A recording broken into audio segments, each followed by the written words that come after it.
Hey guys, so we are back once again for another Ask Marvin session where I talk about the top questions that you guys have sent out via Instagram, via Patreon, via our YouTube community, so with one goal in mind, one heart in mind, just to help you, give clarity, give you information so that you can weave and navigate this financial markets, particularly the stock market, with ease and confidence. So for this video, I want to answer a question that was sent out also via Instagram. It was sent by Lawrence Kyle. So ito, it's not focusing. Focus. Ayan. So this is the question that was sent by Lawrence Kyle. Allow me to read it for all of you. Sabi niya, "Hi Sir Marvin, I am not sure if you will see this question, but I want to ask." So I'm seeing this question right now and I will answer your question. You're part of the vlog. And by the way, I've been enjoying doing this raw type vlog format, and a lot of you also have been sending comments, questions also about it, and a lot of you also have been enjoying it as well, and that's why I keep doing it. I don't know how long will I do this, but as long as I enjoy it, as long as it doesn't feel like work, I'll keep on doing it. Because as you all know, I've been saying this over and over in my channels, or even if you read the books or if you've been to my talks, that you always follow the things that you love to do. You always do the things that make you feel alive, because we only have one life to live. Better make it count. And that's why we talk about saving, investing, budgeting, getting out of debt, planting seeds on the ground, because the ultimate goal of that is your investments, your assets will allow you to do the things that you love to do as well. And if the things that you love to do as well are income generating, then even better. But the whole goal of all of this is that wherever you are, there is a way out. Meaning you don't have to wait until you are 60, 65, 70, 75 before you get to do the things that you want, before you get to nakaipon ka na, naka-retire ka na, bago mo magagawa lahat yun. You can do it also if you plan it well and you save and you invest. But all of these things, they don't happen overnight eh. It's never get rich quick. It's something din na pinaghihirapan. It's something din na pinagtatrabahuhan, and that's what you will get. That's what you will expect from this channel altogether. Now, back to this. I am interested with preferred shares. By the way, just to let you know gaano ka tagal ako mag-reply, this was sent October 1. So kung sino yung nagpa-pop up sa Instagram, yun yung nasasagutan ko. Hindi ko nababasa lahat, but I'm doing my best. Alam ko naka-reply ako ng mga 20 people today na naka-reply ako sa inyo. But I'm interested with preferred shares. But what happens when a company buys back its shares? Will the money invested in preferred shares be automatically returned to us? Thank you. Okay, that's a very good question. By the way, for those who don't know what preferred shares are, I have deep dives on it in my first channel. So a lot of the foundational stuff that you need to know sa markets are in the first channel. Just go there or search preferred shares, Marvin Guermo, lalabas lahat yun. But just to give you a quick, very quick info on preferred shares, to make it super simple, it functions similar to how a bond is, meaning bond, Aboitiz Power na bond, San Miguel na bond, hihiram sila ng pera sa'yo, bibigyan ka nila ng interest, pag natapos yung term, babalik yung pera mo. A preferred share is almost like that, but instead of utang, when you buy, for example, an Aboitiz Power preferred share or a San Miguel Corporation preferred share, you become a shareholder of the company. Comment below, say shareholder, meaning wala silang utang sa'yo. Pero in essence, part ka ng company because you own shares. Anong kapalit nun? Normally, a preferred share, may nakastructure yan na dividend. Meron kang makukuha na income in return. As you all know, I made also, sa mga nakapanood sa inyo sa first channel ko about computations, about dividend investing, yung mga examples ko, the deep dives that I did, I think a few weeks ago, were mostly for common shares, because common shares, if you hold it for a long period of time, malaki yung chance na may capital appreciation yon, especially if it's a really good company. Whereas preferred shares, the difference lang is, for example, yung preferred share niya, sabihin natin, is for 5 years, or for 7 years, or for 10 years. Kung naglagay kayo ng 100,000 pesos, at the end of the duration, 5 years, 7 years, 10 years, kung ano yung hinulog mo, yun din yung makukuha mo. Okay, so parang bond din. Naghulog ka ng 100,000 at the end of the duration, 3, 5, 7, 10 years, it doesn't matter kung ano man yung duration na kinuha nyo, you will get the same amount. Yung kita nyo lang is, in between, habang hawak mo siya, may makukuha kang dividends. And that's the cash flow that you will get from it. And I think that's the difference, no, between common shares. Because, totoo naman, pag preferred share yan, in between also, if it's a 10-year preferred, if the preferred share is for 10 years or for 5 years or for 7 years, or if it's perpetual, habang nasa market yan, may volatility. Meaning, kung 100 pesos worth yung isang share, there's a chance also that it will be 102, it will be 99, it will be 103, it will be 105. There will also be opportunities for capital appreciation. There will be opportunities also that if you want to sell it at a higher price, there will be on a day-to-day basis. Kasi gumagalaw din naman yung presyo niya. Guys, I'm fixing my hair kasi iba talaga pag raw, unedited. Normally, you don't see that on the first channel because yung mga ganyan, ini-edit out na yan. Pero, since this is unedited and it allows me to create more videos, this will be part of the video para after filming this, upload na kagad. That's why you will see this in the next few days. Anyways, to continue. So, preferred share, in between, day-to-day, may fluctuation, may movement. Pero if you hold it up until they return the money, hindi mawawala yung pera mo. That's why, in essence, no, it looks relatively safer. And that's why I keep hammering it into people. As long as the company that you are buying, you are investing on, is a good company, na malaki yung chance na hindi naman sila magsasara. That's why, also, nung March, when everything was so scary, what gave me some sort of an assurance that money will come my way was because I had dividend-paying stocks, but not just common shares with dividends, but also, but wait, there's more, preferred shares. And over the past few years, every time I get a good rate of return for the dividends or preferred shares, I would get it.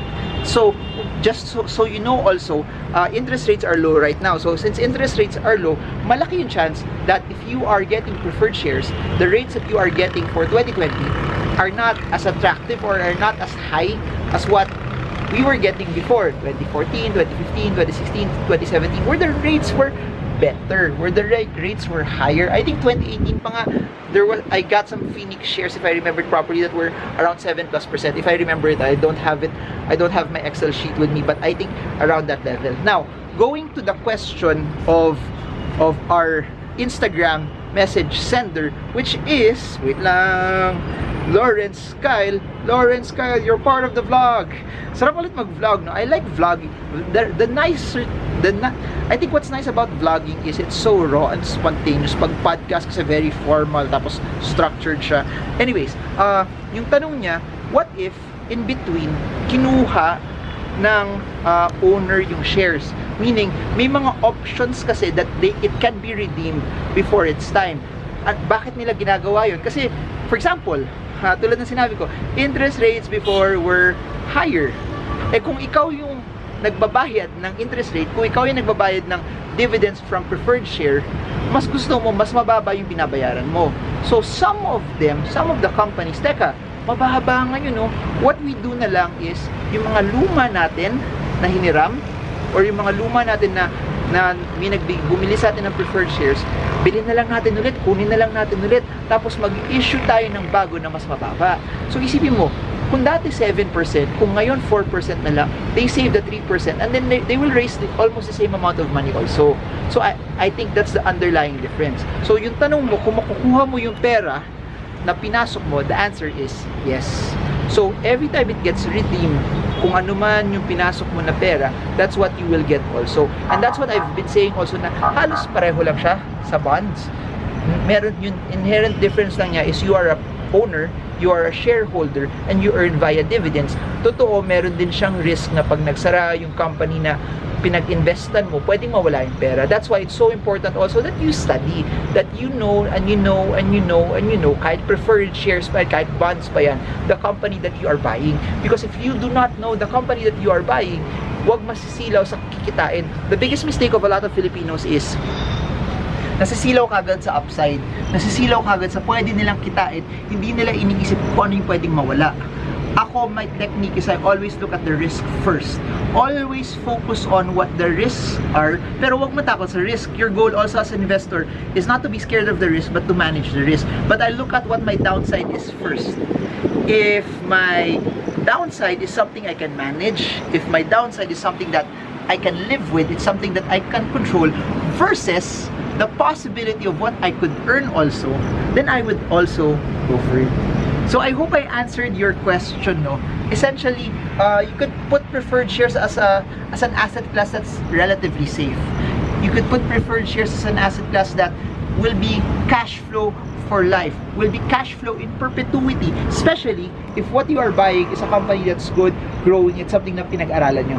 So again, it doesn't mean na wala siyang risk, pero it means that it's significantly lesser as compared to buying a stock na walang kita, as compared to buying something that's very, very speculative, as compared to buying something that has no track record. Please remember this, dividends are a function of sobrang kita ng kumpanya na hindi na nila ginagamit or hindi na nila kailangan gamitin. It's actually an excess. So the only time that they get to give you dividends, if they're actually making money, may sobrang pera above and beyond their expansion, above and beyond what they need. Kasi kung hindi, they won't be able to give you dividends, and somehow, some way, no, it filters it out already, because you are buying already a company that's worth holding on to for the long term. So that's it. By the way, no, I just want to end it with this. If you are young and you need growth, preferred shares might not be the route to go, but as you get older, and I'm sharing this from my personal experience also, kasi when I was younger, hindi ako nagprefer shares. Parang, in my opinion, ang boring naman ito, tagal naman ito, wala ako masyadong makukuha. Pero when you get older, when medyo, also please remember, as you get older also, hindi lang age yung nagbabago eh.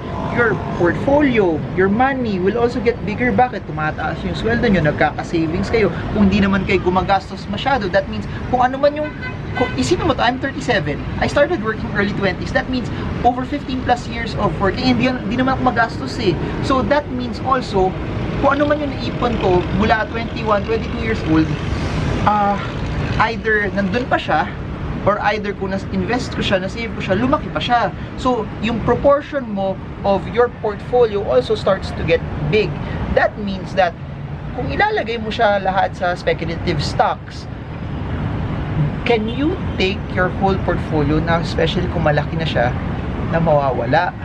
Or would it be more prudent that portions of that, pakonti-konti habang tumatanda ka, you are putting it in investments that can give you cash flow, can protect you, and somehow, some way, good times, bad times, may papasok pa rin sa'yo.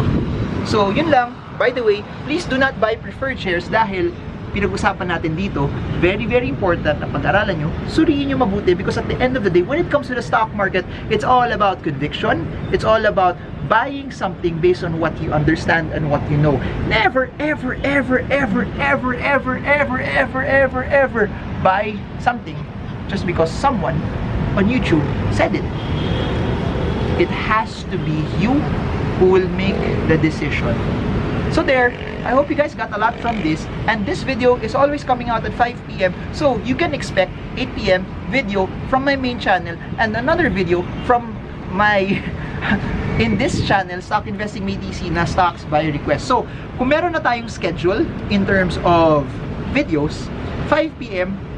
most likely Ask Marvin, Stock Investing May DC channel, 8 p.m. main channel, whatever we're doing there, and then 10 p.m. Stocks by Request. Then, kung na-excite ako, madami akong gusto pa i-share, possibly may videos pa tayo past 10 p.m. or before 5 p.m. as well. So, I guess that's it. Kung may questions kayo, guys, comment section, Patreon, Instagram, DM, and that's it.